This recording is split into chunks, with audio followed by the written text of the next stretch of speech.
जी संच मान्यता आहे ही रद्द करण्यासाठी आपण या ठिकाणी आज सर्वजण एकत्रित जमलेलो आहोत आणि त्यासाठी आपल्याला महाराष्ट्र राज्य शिक्षक सेनेच्या पाठीशी उभे राहणं अत्यंत आवश्यक आहे।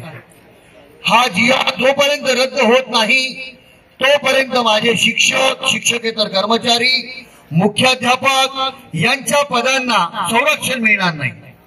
अनेक पद ही अतिरिक्त होत आहेत, ती अतिरिक्त होऊ नये म्हणून आपल्याला हा एक प्रकारचा धरणे आंदोलनाचा कार्यक्रम राबवावा लागलेला आहे।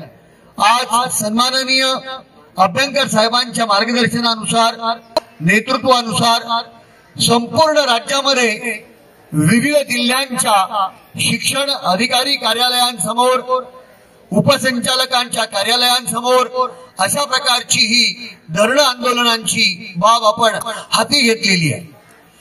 आपल्याला या सर्व धोरणात्मक निर्णयांच्या बाबतीत सरकारला जागा करणं गरजेचं आहे आणि अशा प्रकारचे हे जाचक निकष आणि त्या प्रकारच्या अटी आपल्यावर लादणारे जे निर्णय, शासन निर्णय आहेत यांच्या विरोधात एक वज्रमुठ या ठिकाणी आपल्याला एकवटायची आहे आणि मोठ्या संख्येने